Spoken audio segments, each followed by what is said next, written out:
I ask people sometimes, like, when you're considering roles, think about if you had to flash forward 20, 30 years, when you're sitting on the beach and you had to look back at your career, maybe a grandchild or a loved one asks you, what was your pinnacle role? I mean, I love my CMO role. For me, probably the most impactful by being able to develop medicines for people, who didn't have any options.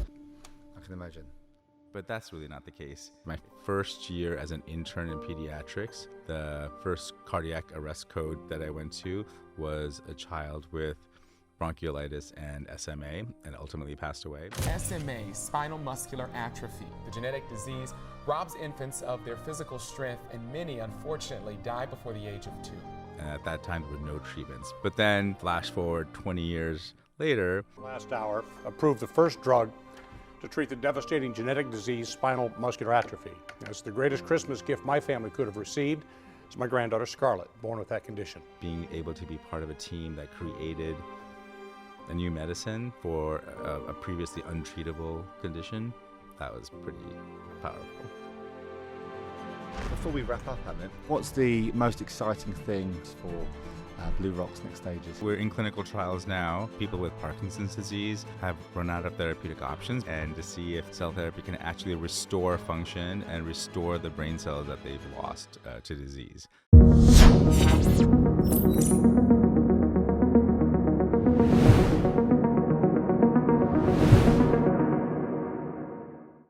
Hello and welcome to Leading Beyond the Lab. Today, I'm thrilled to be joined by Dr. Amit Rakhit, Chief Medical Officer of BlueRock Therapeutics, leading their clinical efforts across ophthalmology and neurology. This includes the movement of their cell and gene therapy platform through to phase 3 and focus on the treatment of Parkinson's disease. Amit's experience spans big pharma all the way through to early stage biotech. From the likes of BMS, Biogen, all the way through to SMEs, looking to launch through to IPO. Amit is also a proud and visible member of the LGBTQ+ community within life sciences, championing inclusion and community, meeting with science, technology, and of course, patient care. Welcome, Amit, to the podcast. It's great to have you on board. Great. Nice to be here. So I'd love to start with, Amit. What is it, in your words, that BlueRock Therapeutics' approach to regenerative medicine, what are they doing that stands out amongst the crowd? I think we're at BlueRock, we are taking the promise of cell therapy and really putting it into reality, right? It's been something that's been science fiction for a long time. When I was in med school, cell therapy was just a potential, and it really wasn't real. And now we can see the advances in medicine, advances in science have really taken it to a point that it's not just the promise of science anymore. It's now actually we're executing on it, and we're actually seeing the potential that cell therapy can have for us in neurology and ophthalmology. But the promise is that it would go further into other therapeutic areas as well. And what's the most exciting thing for you personally about the next steps for BlueRock's next stages? Yeah, I think it's really about seeing that we're in clinical trials now, that if it actually works in people people with Parkinson's disease who have run out of therapeutic options because they've tried the medicines that are out there already, and to see if cell therapy can actually restore function and restore the brain cells that they've lost to disease. And that's going to be very exciting, because then that will actually give you proof that something actually that was thought to be before not possible, and then now you can see hopefully the effects of that and being able to restore function for people who lost it. It's amazing, really, because this is an anecdote, but I grew up in an old people's home because my parents own an old people's home, and I remember a lot of the residents there actually had Parkinson's, and I remember thinking, what an incredible thing to be able to cure that disease, because you see them deteriorate as they come in and when they leave. So it's an amazing thing you're doing, really. And it's and every individual has their own path towards what happens when they have a disease. And Parkinson's can sometimes go very slowly, sometimes it rapidly progresses, and really being able to individualize that therapy for people is really important too. And in that pivotal role at the company's pivotal stage, how do you balance leadership, science, impact? How do you go about that? Yeah, I think it's about Science gives you the purpose, right? You have to like believe in your science. There's a consistency of execution, that makes it credible for you. And then being a leader is bringing that together, but being also grounded and balanced and being credible. And credibility comes with forging new paths, bringing transparency to your communications, and tempered with realism. So you want to have a passionate vision, but also tempered with realism. And then ultimately, it's about the people that you bring on board. Mm-hmm. So people that believe in the power of medicine, the power of science, but also that builds that culture behind you, because that's really important. That's all it really is about the people who are passionate about that space, about medicine, about moving things forward in a different way, and building a culture that's what makes you sustainable. And as a physician scientist that's gone from physician, big pharma, biotech, and all the way through to CEO in 2 companies, I'd love to hear your take on how the spectrum or the differences between CEO, CMO, and what you like / versus the strengths of those different roles. Yeah, I think so. So I've always been. I'm a physician by training, right? So it's all about people and patients for me, and the roles I've taken along the way have always been geared towards how can I make a difference in medicine? How can I make a difference for patients that will last and have a lasting impact?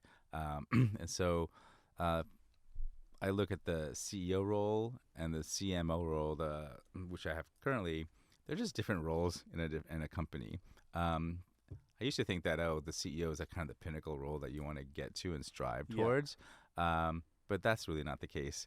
It's just another role, and you just have to be know that each of the roles within a company are important and have different aspects and different reasons to be there.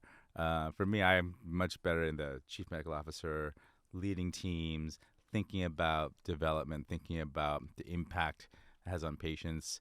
CEO role is much more externally facing, I think. It's a bit about communication, the transparent communications, being able to share that vision of the company and the strategy and how you look forward. It's just a different role. For me, it was great that I did it. And then found out and discovered myself that it wasn't really for me. It doesn't fit my personality. And so I've gravitated back towards more of the traditional chief medical officer roles. And as a voice and authority, in my opinion, in the LGBTQ plus space within life science industry, leaders, I suppose, how do you think that has shaped your leadership style? I think the LGBTQ in biotech have been underrepresented, even though people have been there. But I think the being able to be your authentic self, being able to bring your true self to work or in whatever aspects, just leads to better culture. You get the best out of everybody, because when you don't have to hide behind a certain facade, then you're just more comfortable being taking on new challenges, striving forward with different types of execution.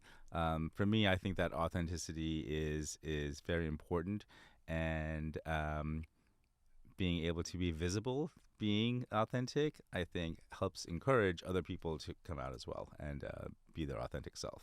We're in a world now where the audience, whether it's on social media, on LinkedIn, or doing an interview, I think people are able to sniff out and sense authenticity in a much more effective way than ever before. I think if my role in search, the people can tell when you're delivering. Oh, absolutely. I mean, oftentimes you think about, like even just we're talking about LGBTQ, oftentimes it's been more metrics, right? And rather than getting to metrics, you should be thinking about a mindset that's inclusive and thinking about how you bring the best out of everyone. And that's really being authentic, encouraging people to challenge assumptions, bringing diversity into your group, because a diverse group will actually be much more impactful in looking around corners and finding the new ways of doing things, thinking about innovation, thinking about how you challenge assumptions, much more so than a homogeneous group. Right? And so when you have that diversity, you can actually move the needle on a lot of areas, especially in biotech, where innovation and science, you're always trying to push the boundaries. When you have that diversity incorporated into your culture, into your staff and your work staff, that's what actually will help push the needle. Yeah, I think the companies that I work with, the ones that seem to get that right in terms of results, they've often had a common thread of it's less about the metrics, which I think was well put by yourself, and more about do they have a commonality of values. So they're the same people underneath the skin and everything else, but they have a diversity of thought almost. The diversity of thought, and it's more about the metrics. It's not about the metrics. It's about the mindset. And so, from someone who has been through this journey that you've been on, what do you think separates the biotechs that struggle and the biotechs that are successful? I think it's the people. The people is really what's important. I think you can have the best science, you can have the best intentions, great investors, but without the right people, you're not going to be successful. You can't move forward. So the people who are passionate, who have a real sense of thinking about patients, think about what difference you can make and transform medical practice.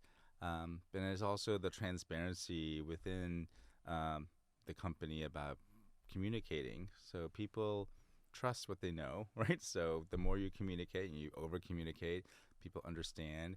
You build trust, you build commitment, and you build that passion to succeed.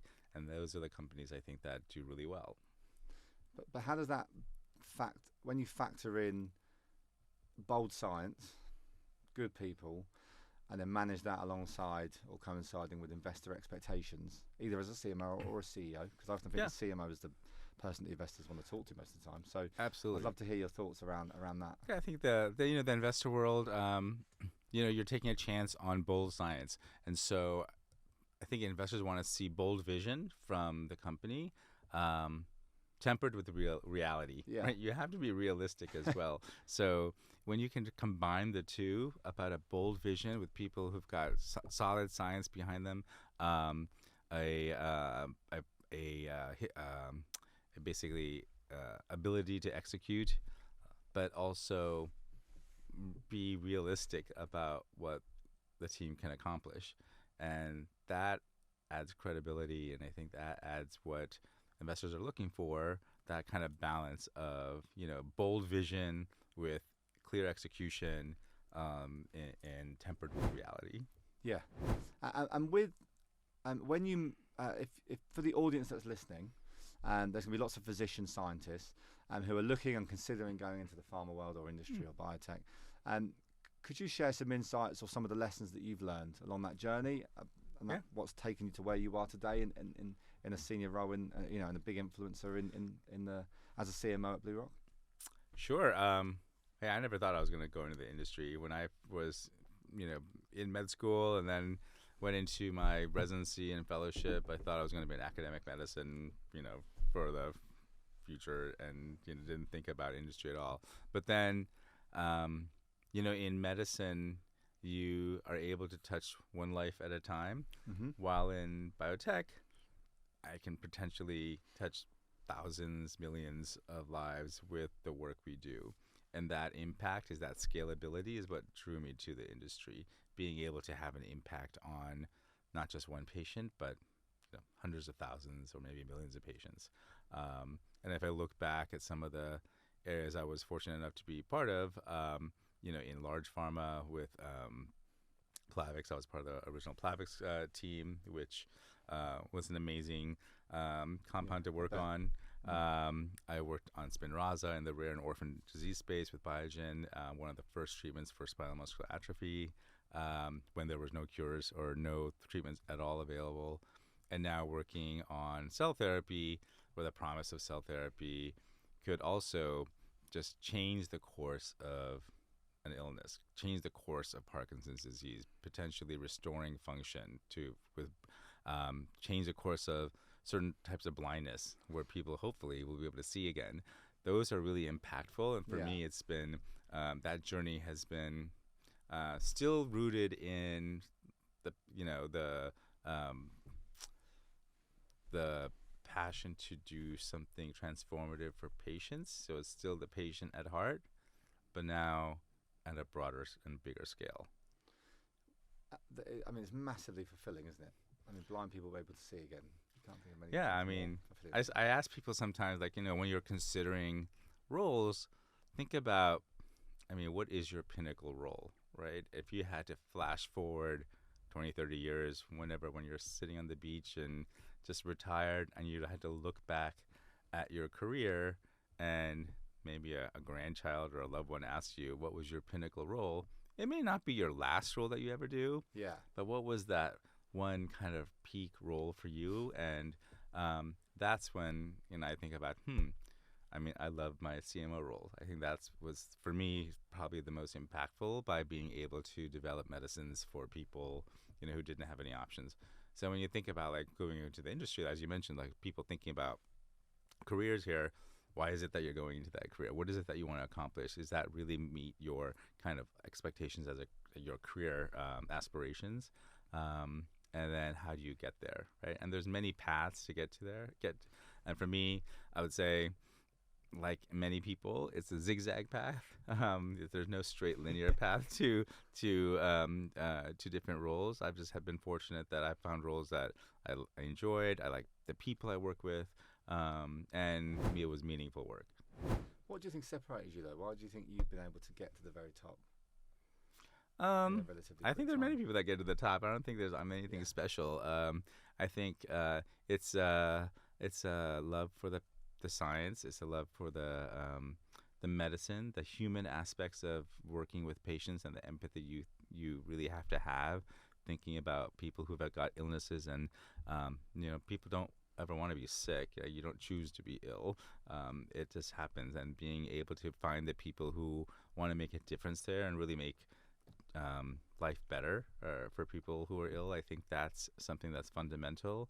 But it's also about the people and the culture that you join, right? I don't think, I've been fortunate that lots of companies I've been to have a very welcoming, diverse culture with diversity of people, from experiences, thought, perspectives, that has made it more meaningful for me. I mean, I tell people also that, if you have to wake up, if you're dreading Monday morning when you're Sunday night thinking about the next day, The Sunday night test. then it's like, it's like time to change roles. So time to move on. And I can still say that, hey, I wake up very happy in the mornings on Mondays and ready to go to work, and excited about what I'm going to do. Now, are there 2 or 3 key moments that have helped shape the way that you lead and manage today or operate in a biotech setting? Yeah, I think it's. I think the moments that I remember that have kind of shaped are the moments of like when you failed or something did not go the right way. So you learn humility, you learn resilience, you learn about people, and empathy. And I think those, to be able to understand what somebody else is going through, to understand their perspective, I think is a meaningful way of just leadership growth. It's helped shape me in terms of like, how I approach people and think about leading. But I'd say more than the successes, it's more sometimes the failures that really shape your outlook. I think empathy is an underrated skill, actually, in my experience. I think I guess you could sort of groom it in a way. Some of it's inherent, I think. I think many people in the medical practice or in the industry do have empathy, because otherwise, why would you be working for people you don't know in terms of the benefits that you may have for patients, or who may benefit from the medicines you're creating?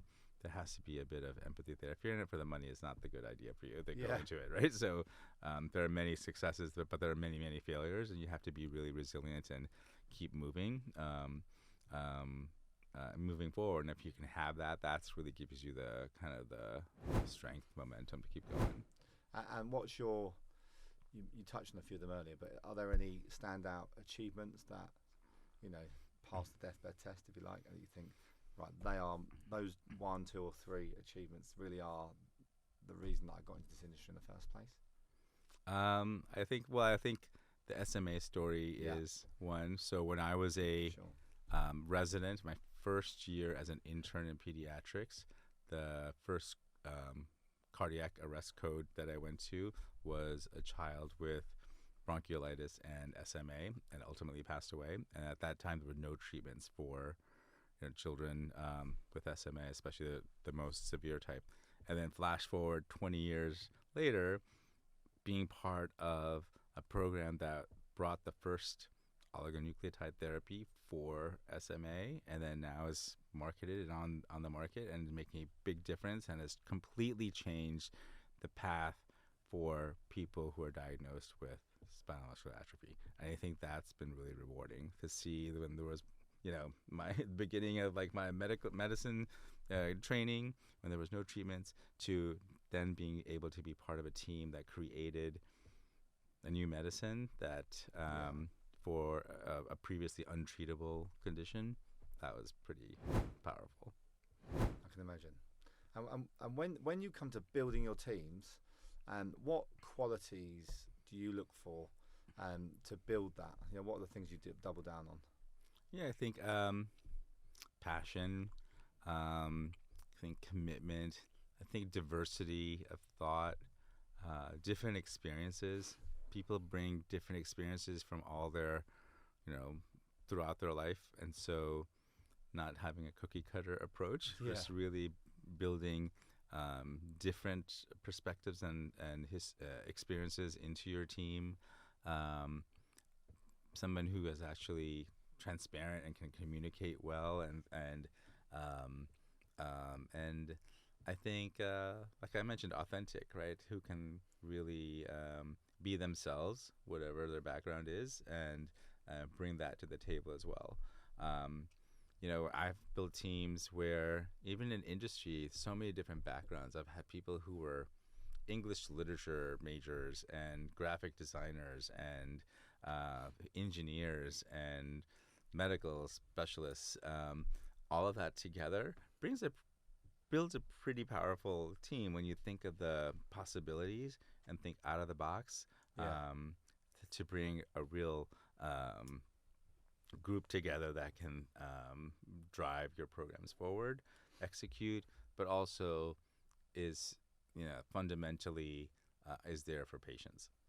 It sounds like those things, if you pulled them all together, everything you've just said, it kind of wraps up what's made the culture thrive at BlueRock under your leadership. I think the culture is, I think the people are passionate. They love the mission of being able to help patients. The science is compelling. There's an execution element as well, because it's always seems fulfilling when you're actually able to get your goals done and accomplish what you set out to do. And there's a breadth of experiences from people who are academic researchers who've basically built their careers in the lab, to experienced people in the industry, to folks who've been on the research side, development side, or the commercial side. So I think, you build that all together. You build a nice tapestry and network of different experiences and people that really help create the culture and the purpose behind the company. And from someone like yourself who's been around the block in terms of company types, parts of industry, modalities, etc., what areas of science and biotech do you find the most interesting as we move forward? Wow, it's like, it's probably like I'm always looking forward to what's next.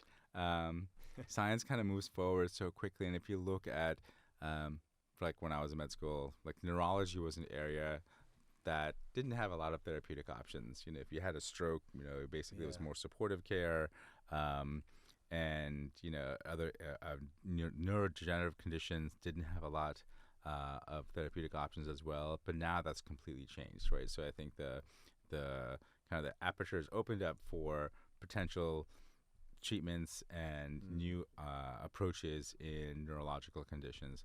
I would love to see that kind of move forward for other areas as well, whether it's ophthalmology, cardiology, immunology, oncology. Those are areas, especially if I'm looking at cell therapy, which I'm very interested in, because that could be transformative for not just neurology, but other areas as well. And it's a challenging area. It's still not highly proven yet. People are still waiting to see what some of the outcomes will be. It's still expensive, cell therapy from the manufacturing perspective, and the scalability is still an issue. And then thinking about how you get access to patients who most need it globally, that's also another area. So there's so many different elements, from the manufacturing, from the scalability, from the access to patients. Those are all need to be addressed, but I'm looking forward to those areas will be solved for, as we continue to drive forward. So cell therapy, of course, I'm interested in, but then there's the neuromodalities that are coming forward, that, science fiction medicine is often not, it becomes reality at some point. What's your view on AI and how that's going to influence medicine? I think AI is definitely is going to have a huge impact on discovery, for example, and how we actually think about new modalities, how we think about new approaches from the research perspective. I think it'll have a huge impact on clinical trial execution in how we identify the right sites and patients and for trials. And then I think also in just analysis of data, from imaging analysis to be more thoughtful, from looking at biomarkers and potential impacts there. AI has a huge potential in this space. It's still at the beginning of that. Yeah. But I think you can look at all areas of the industry where AI can have a huge impact. I suppose my hope as a novice in the space would be that a lot of that loss, it will capture, the 1 in 10 rule in general. Yep. 1 in 10 works from an investment perspective. Yep. I'd love to see that kind of improve, because you think that the amount of medicines then getting to market, helping patients, etc. Yeah. It can only be a positive thing, right? Yeah, I think if you're gonna fail, you should fail early and move on, right? And so that's what they often, they say, and that's probably true. And you don't want to invest huge amounts of time and effort in something that's not going to work. So AI can help there. Definitely thinking about timescales can help. Timescales, how can you shorten time to development, Yeah. Research and development. I think if you think about some of the programs out there, sometimes it's 10-15 years to get from the lab into patients or actually to become a medicine. Can you shorten that? That would be great. And I think there's that potential there with AI for sure. And before we wrap up, Amit, if people from the audience want to reach out to you or connect with you, what's the best platform to them? I've definitely, I'm well connected on LinkedIn. So, you're active actually. Active on LinkedIn. So LinkedIn's probably the easiest. Through BlueRock, my employer, I'm reachable there too. LinkedIn's probably the easiest. So, yeah. Thank you, Amit. Great. Well, thanks for having me. It was great seeing you in person, and lovely little studio here too. So it's great to make some time and talk.